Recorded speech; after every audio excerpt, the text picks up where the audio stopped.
ಓಂ ಶಾಂತಿ. ತಾರೀಕು 18/7/2024. ಪ್ರಾತಃ ಮುರಳಿ. ಮಧುರ ಮಕ್ಕಳೇ, ನಿಮಗೆ ಸರ್ವೀಸಿನ ಸಮಾಚಾರವನ್ನು ಕೇಳುವ ಓದುವುದರ ಆಸಕ್ತಿ ಇರಬೇಕು.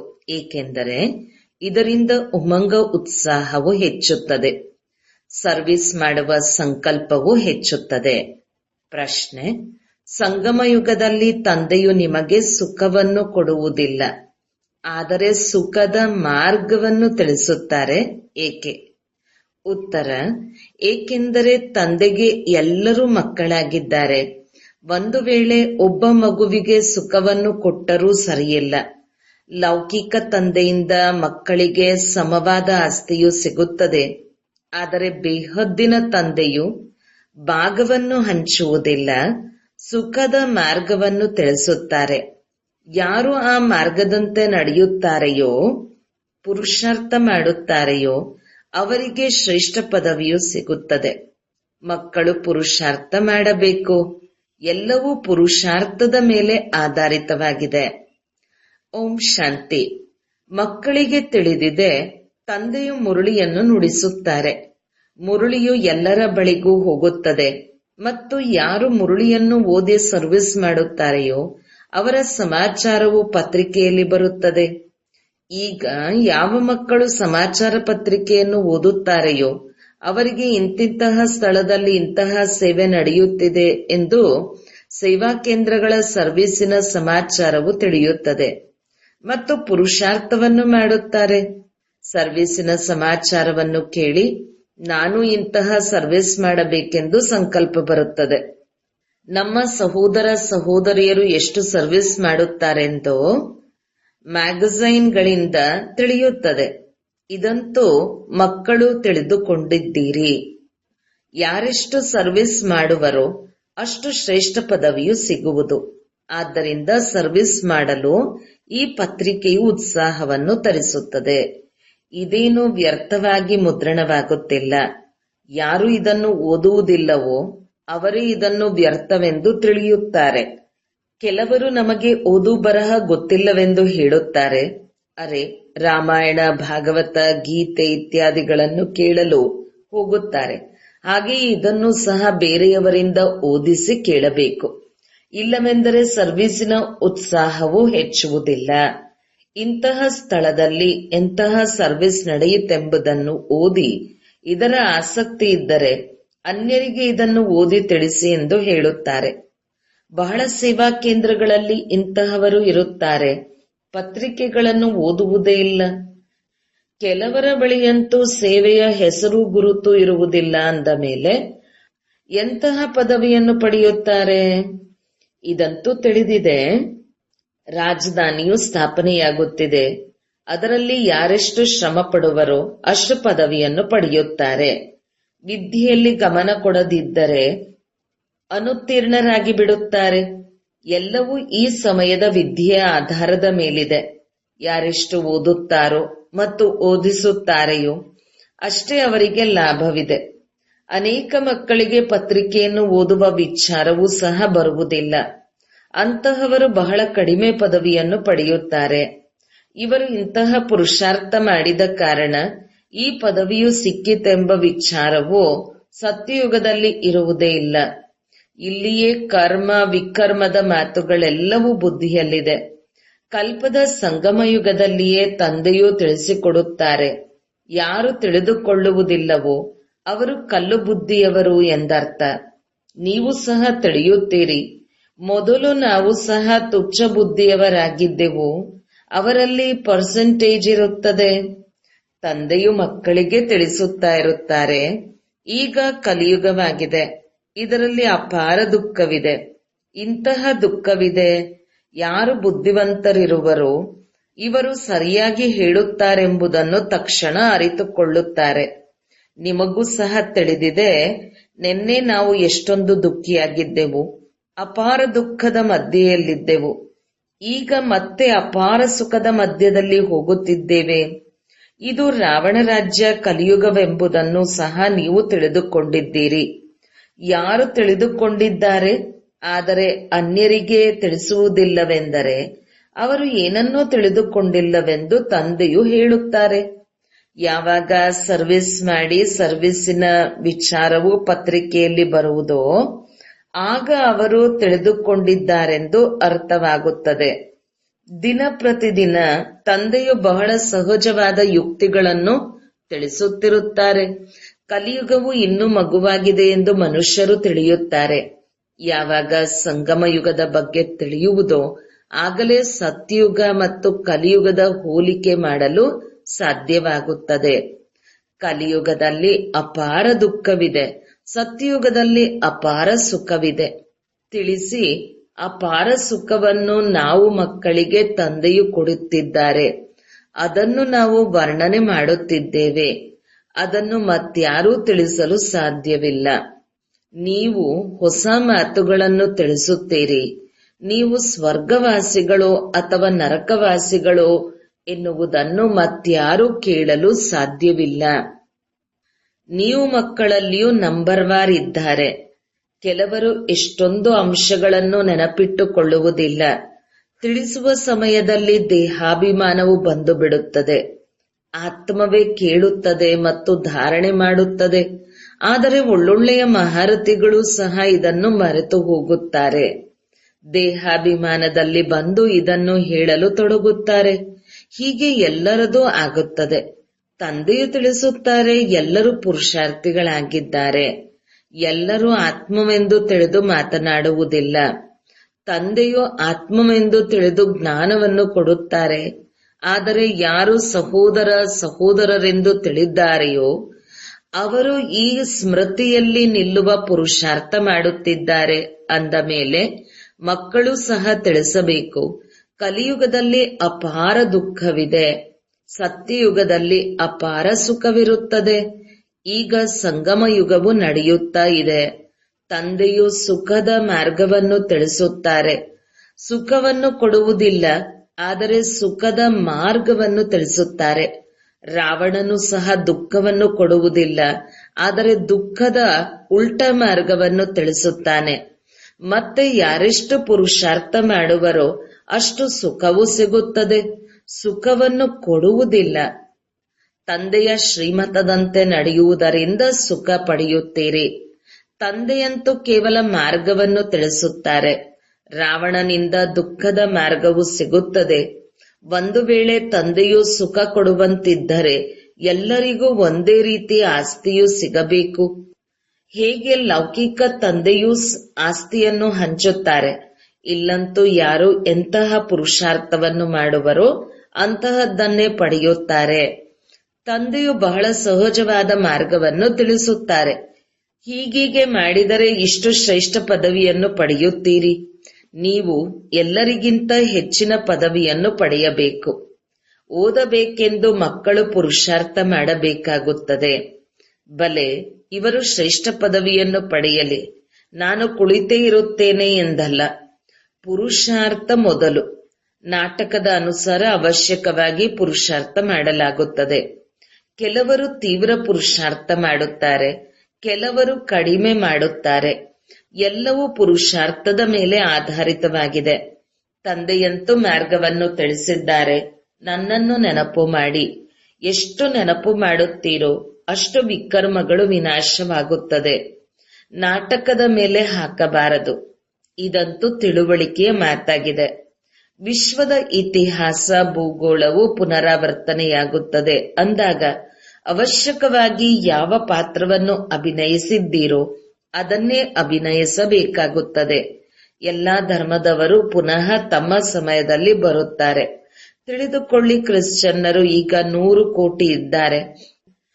ಪುನಃ ಇಷ್ಟೇ ಜನರು ಪಾತ್ರವನ್ನು ಅಭಿನಯಿಸಲು ಬರುತ್ತಾರೆ. ಆತ್ಮವು ವಿನಾಶವಾಗುವುದಿಲ್ಲ ಅಂದಾಗ ಅದರ ಪಾತ್ರವೂ ಸಹ ಎಂದಿಗೂ ವಿನಾಶವಾಗುವುದಿಲ್ಲ. ಇವು ತಿಳಿದುಕೊಳ್ಳುವ ಮಾತುಗಳಾಗಿವೆ. ಯಾರು ತಿಳಿದುಕೊಳ್ಳುವರೋ ಅವರು ಅವಶ್ಯಕವಾಗಿ ತಿಳಿಸುವರು ಕೂಡ. ದಾನ ಮಾಡಿದರೆ ಮುಗಿಯುವುದಿಲ್ಲ, ಧಾರಣೆಯಾಗುತ್ತಾ ಇರುತ್ತದೆ. ಅನ್ಯರನ್ನು ಸಾಹುಕಾರರನ್ನು ಮಾಡುತ್ತಿರುತ್ತಾರೆ. ಆದರೆ ಅದೃಷ್ಟದಲ್ಲಿಲ್ಲವೆಂದರೆ ಮತ್ತೆ ತಮ್ಮನ್ನು ಸಹ ಪರವಶವೆಂದು ತಿಳಿಯುತ್ತಾರೆ. ಶಿಕ್ಷಕರು ಹೇಳುತ್ತಾರೆ, ನೀವು ತಿಳಿಸದಿದ್ದರೆ ನಿಮ್ಮ ಅದೃಷ್ಟದಲ್ಲಿ ಬಿಡುಗಾಸಿನ ಪದವಿ ಇದೆ. ಅದೃಷ್ಟದಲ್ಲಿಯೇ ಇಲ್ಲವೆಂದರೆ ಪುರುಷಾರ್ಥವನ್ನೇನು ಮಾಡುತ್ತಾರೆ? ಇದು ಬೇಹದ್ದಿನ ಪಾಠಶಾಲೆಯಾಗಿದೆ. ಪ್ರತಿಯೊಬ್ಬ ಶಿಕ್ಷಕರ ಸಬ್ಜೆಕ್ಟ್ ಬೇರೆ ಬೇರೆಯಾಗಿದೆ. ತಂದೆಯು ಓದಿಸುವ ವಿಧಾನವು ತಂದೆಗೆ ಗೊತ್ತಿದೆ ಮತ್ತು ನೀವು ಮಕ್ಕಳಿಗೆ ಗೊತ್ತಿದೆ. ಇದನ್ನು ಮತ್ಯಾರೂ ತಿಳಿದುಕೊಳ್ಳುವುದಿಲ್ಲ. ಬುದ್ಧಿಯಲ್ಲಿ ಕುಳಿತುಕೊಳ್ಳುವುದೇ ಇಲ್ಲ. ಎಷ್ಟು ಸಮೀಪವಾಗುತ್ತಾ ಹೋಗುತ್ತೀರೋ ಅಷ್ಟು ಕಂಡು ಬರುತ್ತದೆ. ಬುದ್ಧಿವಂತರಾಗುತ್ತಾ ಹೋಗುತ್ತೀರಿ. ಈಗ ಮ್ಯೂಸಿಯಂ, ಕಾಲೇಜುಗಳನ್ನು ತೆರೆಯುತ್ತಾರೆ. ನಿಮ್ಮ ಹೆಸರೇ ಪ್ರಿಯವಾಗಿದೆ. ಆಧ್ಯಾತ್ಮಿಕ ವಿಶ್ವವಿದ್ಯಾಲಯ ಸರ್ಕಾರವು ಸಹ ನೋಡುತ್ತದೆ. ತಿಳಿಸಿ, ನಿಮ್ಮದು ಶಾರೀರಿಕ ವಿಶ್ವವಿದ್ಯಾಲಯವಾಗಿದೆ. ಇದು ಆಧ್ಯಾತ್ಮಿಕ ವಿಶ್ವವಿದ್ಯಾಲಯವಾಗಿದೆ. ಆತ್ಮವು ಓದುತ್ತದೆ. ಇಡೀ 84 ಜನ್ಮಗಳ ಚಕ್ರದಲ್ಲಿ ಒಂದೇ ಬಾರಿ ತಂದೆಯು ಬಂದು ಆತ್ಮಿಕ ಮಕ್ಕಳಿಗೆ ಓದಿಸುತ್ತಾರೆ. ಸಿನಿಮಾವನ್ನು ನೀವು ನೋಡುತ್ತೀರಿ, ಮತ್ತೆ 3 ಗಂಟೆಗಳ ನಂತರ ಅದೇ ಪುನರಾವರ್ತನೆಯಾಗುತ್ತದೆ. ಇದು ಸಹ 5000 ವರ್ಷಗಳ ಚಕ್ರವು ಚಾಚು ತಪ್ಪದೆ ಪುನರಾವರ್ತನೆಯಾಗುತ್ತದೆ. ಇದನ್ನು ನೀವು ಮಕ್ಕಳು ತಿಳಿದುಕೊಂಡಿದ್ದೀರಿ. ಅವರಂತೂ ಕೇವಲ ಭಕ್ತಿಯಲ್ಲಿಯ ಶಾಸ್ತ್ರಗಳನ್ನೇ ಸರಿಯೆಂದು ತಿಳಿಯುತ್ತಾರೆ. ನಿಮಗಂತೂ ಯಾವುದೇ ಶಾಸ್ತ್ರಗಳಿಲ್ಲ. ತಂದೆಯು ಕುಳಿತು ತಿಳಿಸಿಕೊಡುತ್ತಾರೆ. ತಂದೆಯು ಯಾವುದೇ ಶಾಸ್ತ್ರಗಳನ್ನು ಓದಿದ್ದಾರೆಯೇ? ಮನುಷ್ಯರಂತೂ ಗೀತೆಯನ್ನು ಓದಿ ತಿಳಿಸುತ್ತಾರೆ. ಮೊದಲೇ ಓದಿಕೊಂಡು ತಾಯಿಯ ಗರ್ಭದಿಂದ ಬರುವುದಿಲ್ಲ. ಬೇಹದ್ದಿನ ತಂದೆಯ ಪಾತ್ರವು ಓದಿಸುವುದಾಗಿದೆ. ತಮ್ಮ ಪರಿಚಯವನ್ನು ಕೊಡುತ್ತಾರೆ. ಪ್ರಪಂಚದವರಿಗಂತೂ ತಿಳಿದೇ ಇಲ್ಲ. ತಂದೆಯು ಜ್ಞಾನ ಸಾಗರನೆಂದು ಹಾಡುತ್ತಾರೆ. ಜ್ಞಾನ ಸಾಗರನೆಂದು ಕೃಷ್ಣನಿಗೆ ಹೇಳುವುದಿಲ್ಲ. ಈ ಲಕ್ಷ್ಮೀನಾರಾಯಣರು ಜ್ಞಾನ ಸಾಗರರೇ? ಇಲ್ಲ. ಇದೇ ಆಶ್ಚರ್ಯವಾಗಿದೆ. ನಾವು ಬ್ರಾಹ್ಮಣರೇ ಶ್ರೀಮತದಂತೆ ಈ ಜ್ಞಾನವನ್ನು ಕೇಳುತ್ತೇವೆ. ನೀವು ತಿಳಿಸುತ್ತೀರಿ, ಈ ಲೆಕ್ಕದಿಂದ ನಾವು ಬ್ರಾಹ್ಮಣರೇ ಪ್ರಜಾಪಿತ ಬ್ರಹ್ಮನ ಸಂತಾನರಾದೆವು. ಅನೇಕ ಬಾರಿ ಆಗಿದ್ದೆವು, ಪುನಃ ಆಗುತ್ತೇವೆ. ಇದು ಮನುಷ್ಯರ ಬುದ್ಧಿಯಲ್ಲಿ ಯಾವಾಗ ಬರುವುದೋ ಆಗ ನಂಬುತ್ತಾರೆ. ನಿಮಗೆ ತಿಳಿದಿದೆ, ಕಲ್ಪ ಕಲ್ಪವೂ ನಾವು ಪ್ರಜಾಪಿತ ಬ್ರಹ್ಮರವರ ದತ್ತು ಮಕ್ಕಳಾಗುತ್ತೇವೆ. ಯಾರು ತಿಳಿದುಕೊಳ್ಳುವರೋ ಅವರು ನಿಶ್ಚಯ ಬುದ್ಧಿಯವರು ಆಗುತ್ತಾರೆ. ಬ್ರಾಹ್ಮಣರಾಗದ ವಿನಃ ದೇವತೆಗಳು ಹೇಗಾಗುತ್ತೀರಿ? ಪ್ರತಿಯೊಬ್ಬರ ಬುದ್ಧಿಯ ಮೇಲಿದೆ. ಶಾಲೆಯಲ್ಲಿ ಈ ರೀತಿ ಆಗುತ್ತದೆ. ಕೆಲವರಂತೂ ವಿದ್ಯಾರ್ಥಿ ವೇತನವನ್ನು ಪಡೆಯುತ್ತಾರೆ. ಕೆಲವರು ಅನುತ್ತೀರ್ಣರಾಗಿ ಬಿಡುತ್ತಾರೆ. ಮತ್ತೆ ಹೊಸದಾಗಿ ಓದಬೇಕಾಗುತ್ತದೆ. ತಂದೆಯು ತಿಳಿಸುತ್ತಾರೆ, ವಿಕಾರದಲ್ಲಿ ಬಿದ್ದರೆ ಸಂಪಾದನೆಯು ಸಮಾಪ್ತಿಯಾಯಿತು. ಮತ್ತೆ ಬುದ್ಧಿಯಲ್ಲಿ ಕುಳಿತುಕೊಳ್ಳುವುದಿಲ್ಲ, ಒಳಗೆ ತಿನ್ನುತ್ತಿರುತ್ತದೆ. ನೀವು ತಿಳಿಯುತ್ತೀರಿ, ಈ ಜನ್ಮದಲ್ಲಿ ಯಾವ ಪಾಪಗಳನ್ನು ಮಾಡಿದ್ದೇವೆಯೋ ಅದಂತೂ ಎಲ್ಲರಿಗೂ ಗೊತ್ತಿದೆ. ಬಾಕಿ ಹಿಂದಿನ ಜನ್ಮಗಳಲ್ಲಿ ಏನೇನು ಮಾಡಿದ್ದೇವೆಂದು ನೆನಪಿರುವುದಿಲ್ಲ. ಪಾಪವಂತೂ ಅವಶ್ಯಕವಾಗಿ ಮಾಡಿದ್ದೇವೆ. ಯಾರು ಪುಣ್ಯಾತ್ಮರಾಗಿದ್ದಾರೋ ಅವರೇ ಪಾಪಾತ್ಮರಾಗುತ್ತಾರೆ. ಎಲ್ಲಾ ಲೆಕ್ಕಗಳನ್ನು ತಂದೆಯು ತಿಳಿಸುತ್ತಾರೆ. ಅನೇಕ ಮಕ್ಕಳು ಮರೆತು ಹೋಗುತ್ತಾರೆ, ಓದುವುದೇ ಇಲ್ಲ. ಒಂದು ವೇಳೆ ಓದಿದ್ದೇ ಆದರೆ ಅವಶ್ಯಕವಾಗಿ ಓದಿಸುತ್ತಾರೆಯೂ ಕೂಡ. ಕೆಲವರು ಮಂದಬುದ್ಧಿಯವರು ಬುದ್ಧಿವಂತರಾಗಿ ಬಿಡುತ್ತಾರೆ.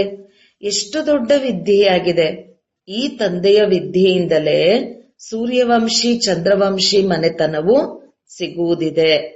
ಅವರು ಈ ಜನ್ಮದಲ್ಲಿಯೇ ಓದಿ ಪದವಿಯನ್ನು ಪಡೆಯುತ್ತಾರೆ.